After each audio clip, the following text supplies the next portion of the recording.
नमस्कार मित्रांनो, बघा DMER पदभरती 2025 साठी बघा या ठिकाणी आज आपण जे की पद आपलं औषध निर्माता आहे मित्रांनो, या पदासाठी बघा आपण आज बघा प्रश्नपत्रिका या ठिकाणी आजच्या भागामध्ये आपण कव्हर करत आहोत।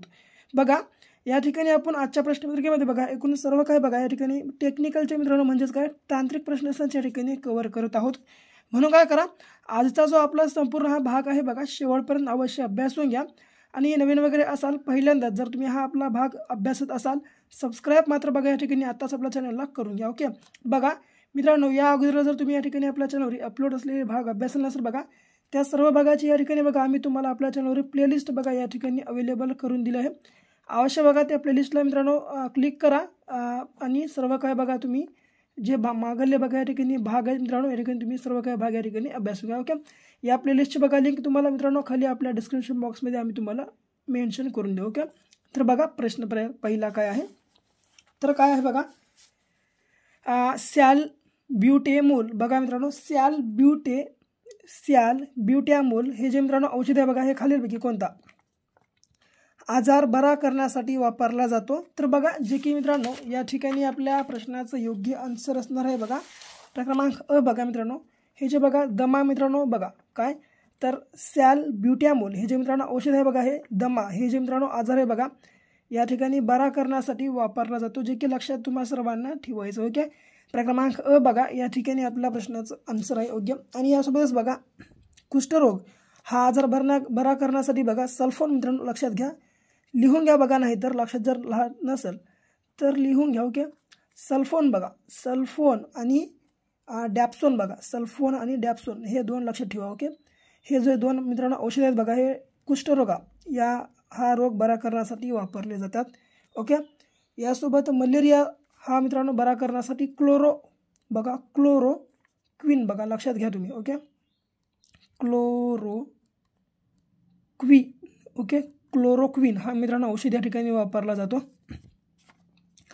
आणि घटसर्प हा मित्रांनो बघा या ठिकाणी आपला जो रोग आहे बघा बरा करण्यासाठी पेनिसिलिनचा वापर करतात, लक्षात असू द्या बघा पेनिसिलिन। ओके पेनिसिलिनचा या ठिकाणी वापर केला जातो असू द्या लक्षामध्ये बघा। यासोबत एक अत्यंत महत्त्वाची बात सांगतो, एक आनंदाची खुश खबर देखील तुम्ही याला समजू शकता। तर बघा या ठिकाणी आपल्या या परीक्षेसाठी आम्ही एक 2000 प्लस प्रश्नांचा या ठिकाणी महाठोकळा बघा आम्ही लॉन्च केलेला आहे। जर तुम्ही या ठिकाणी आपला हा महाठोकळा अद्याप खरेदी केला नसेल अवश्य हा आपला महाठोकळा खरेदी करा।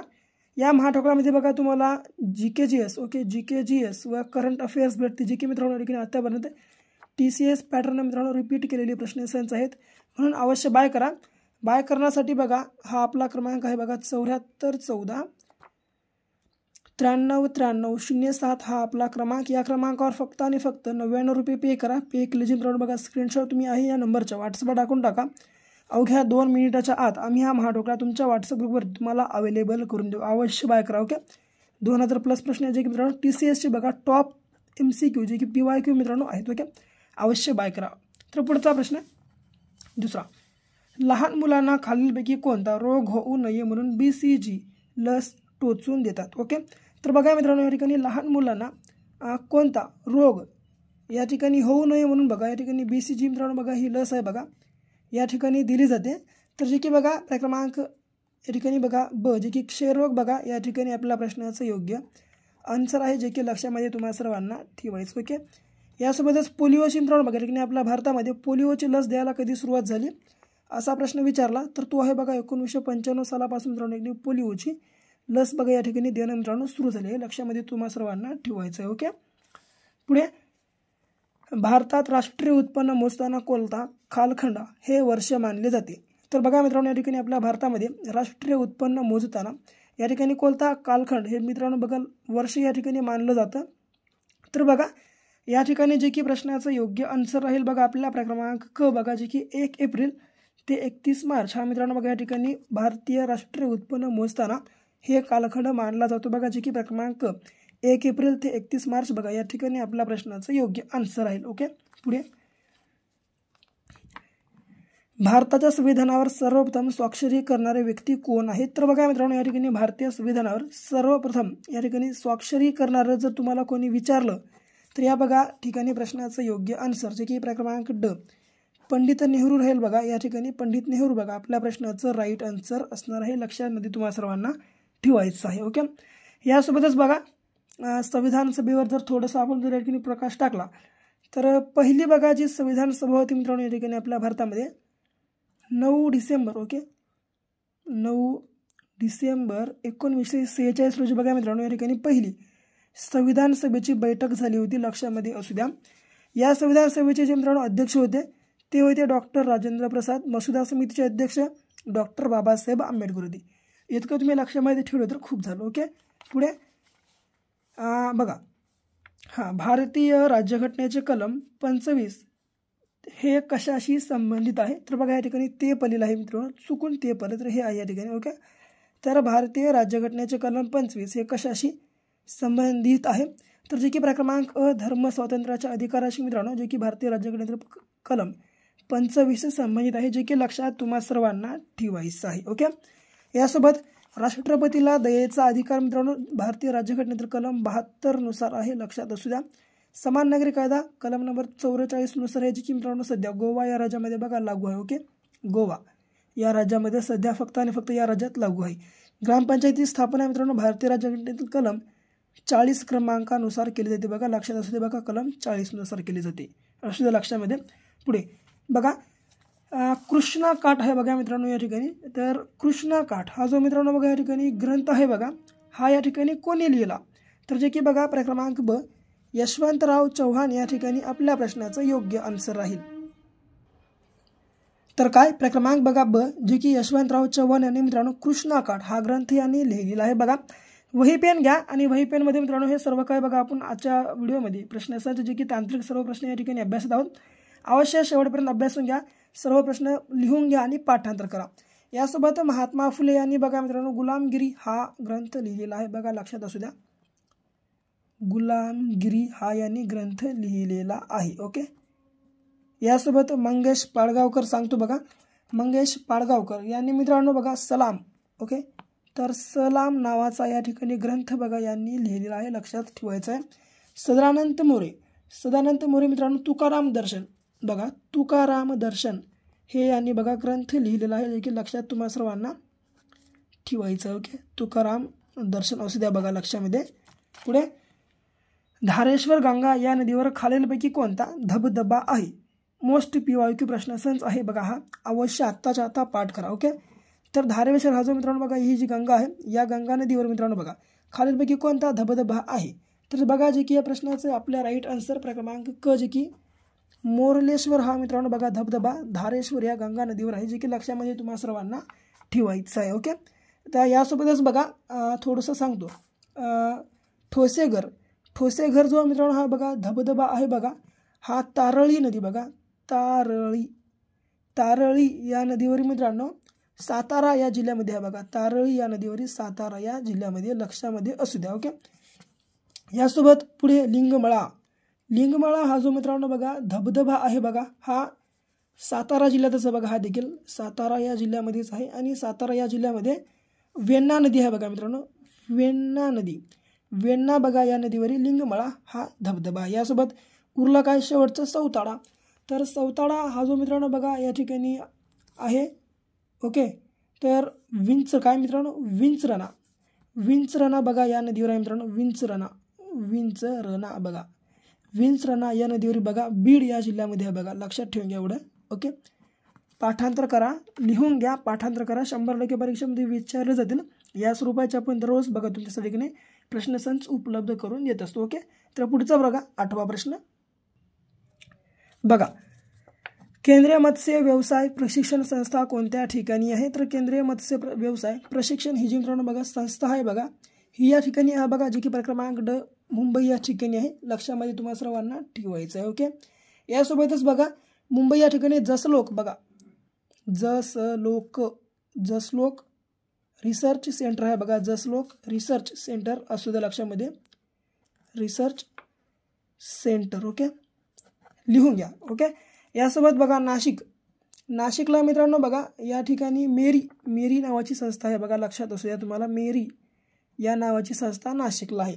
यासोबत बघा पुणेला मित्रांनो आयुक्ता संशोधन संस्था आहे बघा, आयुक्ता संशोधन संस्था लिहित नाही या ठिकाणी जागा नाही म्हणून आयुक्ता संशोधन संस्था. आणि वर्धाला बघा या ठिकाणी हत्तीरोग संशोधन संस्था मित्रांनो बघा वर्धाला आहे, लक्षात असू द्या. पुणे आयुक्ता संशोधन संस्था, वर्धा हत्तीरोग संशोधन संस्था. ओके. पुढचा, महाराष्ट्रातील डोंगरांचा दक्षिणेकडून उत्तरेकडून दक्षिणेकडे याप्रमाणे क्रमांक लावा. ओके. तर बघा मित्रांनो ठिकाणी महाराष्ट्रातील डोंगरांचा मित्रांनो बघा ठिकाणी उत्तरेकडून दक्षिणेकडे जर क्रम कोणता लावा विचारला तर हा क्रम आहे बघा, जे की क्रमांक सातपुडा, सातमाळा, अजिंठा व शंभू महादेव. हा बघा या ठिकाणी आपला प्रश्नाचा योग्य क्रमांक आहे, जो की लक्षात तुम्हाला सर्वांना ठेवायचा आहे. पुढे, जगप्रसिद्ध भूचुंबकीय वेधशाळा रायगड जिल्ह्यात कोठे आहे? तर जगप्रसिद्ध मित्रांनो भूचुंबकीय ही जी बघा वेधशाळा आहे मित्रांनो, ही रायगड जिल्ह्यामध्ये कोणत्या ठिकाणी? तर जे की क्रमांक बघा ब, जे की अलिबाग या ठिकाणी आपल्या प्रश्नाचं योग्य आन्सर आहे. यासोबत रायगडचं जर तुम्हाला पूर्वीचं नाव विचारलं तर ती आहे बघा कुलावा, लक्षात असू द्या बघा कुलावा. ओके. हा बघा रायगडचं जुनं नाव आहे. ओके. पुढे, खालीलपैकी कोणता प्रकल्प पंजाब राज्यामध्ये आहे? ओके. तर बघा मित्रांनो या ठिकाणी खालीलपैकी कोणता प्रकल्प पंजाब राज्यामध्ये आहे? तर जो की क्रमांक अ बघा भटिंडा हा जो बघा मित्रांनो प्रकल्प आहे बघा, हा पंजाब या राज्यामध्ये आहे. यासोबतच बघा तालचेर हा जो मित्रांनो बघा एक महत्त्वाचा प्रकल्प आहे, तो ओडिशा या राज्यात हो मित्रांनो बघा. ओडिशा राज्याची राजधानी भुवनेश्वर हे देखील लक्षामध्ये असू द्या.